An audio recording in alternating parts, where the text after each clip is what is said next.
Olá, galera. Então, dando continuidade à disciplina, a gente entra agora na parte de fito-hormônios ou hormônios vegetais, tá? Então, são vários hormônios. Será uma videoaula para cada hormônio e hoje essa videoaula aqui é simplesmente uma introdução ao que são esses fito-hormônios, tá? Nós temos, as plantas possuem vários fito-hormônios, tá? São moléculas, algumas extremamente complexas, como vocês podem ver aqui o brasinosteroides, né? Uma molécula gigantesca. E ao passo que a gente tem também o etileno, que é uma exceção às regras dos hormônios, que ele é muito pequeno e ele é o único hormônio gasoso também, tá? Então o etileno foge à regra de quase todos os hormônios. Nós temos a auxina, a citocinina, ácido jasmônico, gibberellina, ácido abscísico e vários outros, tá? Então, nós vamos estudar alguns deles, não todos eles, tá? Aqueles que a gente tem mais informações. Então, hoje é só uma parte introdutória sobre esses hormônios, tá? O que são hormônios? Hormônios vegetais, a definição seria basicamente essa, que são compostos orgânicos que, em baixas concentrações, isso aqui é extremamente importante, tá? Porque, por definição, por convenção, os hormônios são definidos aquelas moléculas que são capazes de modular uma resposta fisiológica desde que ele atue em baixas concentrações, tá? Essa definição é importante porque existem alguns bioreguladores de crescimento e desenvolvimento vegetal, mas eles precisam de uma alta quantidade, você precisa aplicar uma alta quantidade desses compostos para que você tenha uma resposta fisiológica. Tá?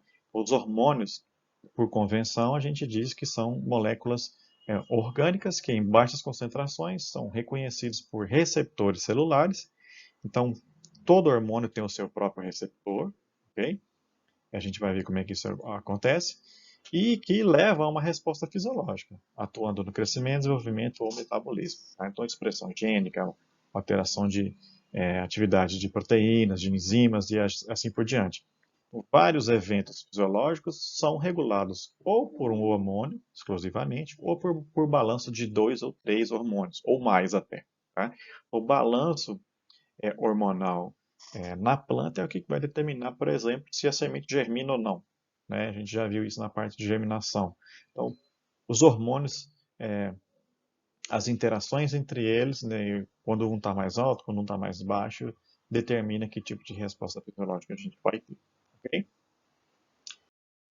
Então, assim, só dando as principais funções de alguns dos hormônios, por exemplo, a gente vai estudar sobre as auxinas, que está relacionada com a dominância apical, formação de raízes, gibberelinas, que está relacionado com o alongamento do caule. Então, quando a gente aplica gibberelina, a gente tem caules mais alongados.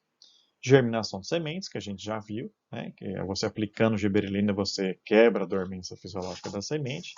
E também controle de florescimento. A gente vai ver daqui para frente mais sobre florescimento. Né? Após a prova de hormônios, vocês vão ver florescimento com o professor Humberto.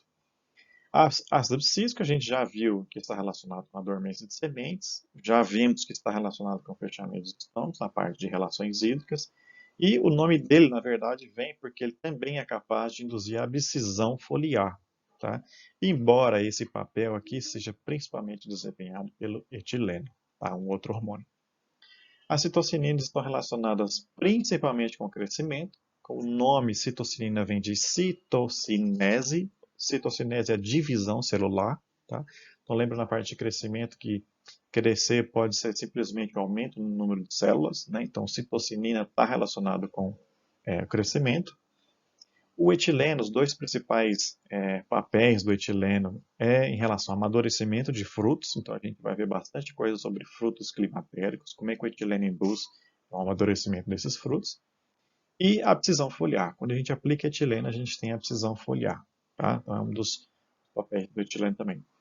E a gente vai falar esses dois hormônios conjuntamente, porque ambos estão relacionados com a defesa da planta contra estresse bióticos. O que é estresse biótico?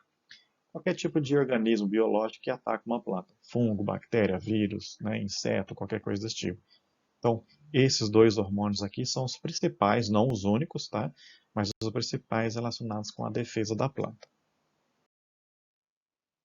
Se a gente pegar o ciclo de vida de uma planta, desde a germinação, né, até o crescimento, florescimento, a produção do fruto, senescência e a dormência de sementes, você sempre tem hormônio sendo envolvido na transição desses estágios e na manutenção de cada um também.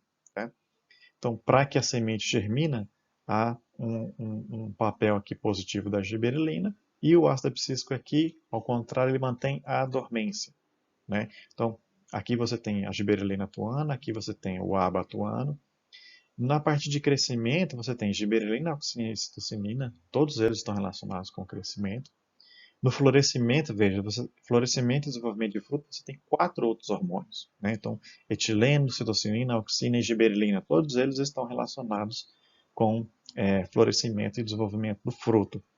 E a abscisão foliar está relacionada com etileno e ácido abscísico. Então, veja que alguns eventos são regulados por um hormônio exclusivamente, por exemplo, a dormência de sementes tem o papel principal do ABA, mas alguns eventos fisiológicos, como por exemplo o florescimento, vários hormônios estão envolvidos.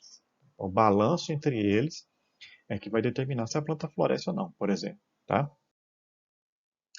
Como é que eles são formados? Então a gente viu a parte de fotossíntese, né? Então aqui tem a fixação dos CO2 e aqui tem o que a gente chama de metabolismo primário, né? Que é aquela parte da glicólise, por exemplo, uma parte do metabolismo primário do carbono das plantas. Lembra que o piruvato é sintetizado, né, a partir da glicose e depois você tem a formação de acetil-CoA. Esse acetil-CoA pode entrar para o ciclo do ácido tricarboxílico, que é o processo respiratório, ou pode ser utilizada para a síntese desses terpenos, por exemplo. Tá? Então, esses terpenos, o que a gente tem? Giberelinas, ABA, brasinosteroides e citocininas. São 4 tipos de hormônios que são considerados terpenos, ou seja, depende aqui do piruvato ou do acetil-CoA, ou então simplesmente do 3-PGA, que vem lá da atividade fotossíntese. Então, isso aqui é uma via, como que esses hormônios aqui, a gente ainda tem carotenoides, né, que são os pigmentos fotossintéticos do cloroplasto, que também são sintetizados através dessa via aqui. Tá? Então, lembra quando a gente estava falando que o ciclo de Krebs pode ser utilizado, os intermediários do ciclo de Krebs podem ser utilizados para síntese de várias outras substâncias? Então, aqui, ó, vários hormônios podem ser sintetizados a partir do acetil-CoA ou do piruvato. Tá? Então, em vez do acetil-CoA entrar para a respiração, ele pode ser utilizado para a síntese desses hormônios. O que vai determinar se vai para a respiração ou se vai para a síntese de hormônios? O ambiente. Se estiver precisando de mais hormônio, a planta direciona carbono para mais hormônios e assim por diante. Bom, isso aqui precisa estar claro para vocês. Todo hormônio tem essas 3 etapas para que a função dele seja desempenhada. O que é? A percepção, transdução do sinal e depois você tem a resposta fisiológica. Tá? Então, todo hormônio tem essas 3 etapas. No entanto, o que muda? Por exemplo, aqui a gente tem uma célula, tá? Esse aqui é o citoplasma da célula. E aqui a gente tem um receptor. O hormônio seria essa gotinha aqui, que é sintetizada a partir de um estímulo, seja endógeno ou seja ambiental. Por exemplo, faltou água no solo, a planta sintetiza ácido abscísico. O ácido abscísico é sintetizado, se liga ao seu receptor e aí você tem uma resposta fisiológica que é o quê? Fechamento estomático. Tá? Então, a percepção se dá quando o hormônio se liga ao receptor, induz a uma cascata que a gente chama de transdução do sinal, que é uma série de produção, que é uma produção de uma série de mensageiros secundários, e depois esses mensageiros é que vão direcionar a resposta fisiológica. Tá? Então, não é o hormônio em si que faz a resposta fisiológica diretamente, mas é ele que inicia todo esse processo. Ok? Então, depende de um estímulo ambiental para ser sintetizado. Ele pode ser translocado ao longo da planta, então pelo xilema e pelo floema tem bastante hormônio sendo translocado. Por exemplo, tem ácido abscísico sintetizado na raiz, pode ser translocado para a parte aérea, mas a parte aérea também sintetiza ácido abscísico. Tá?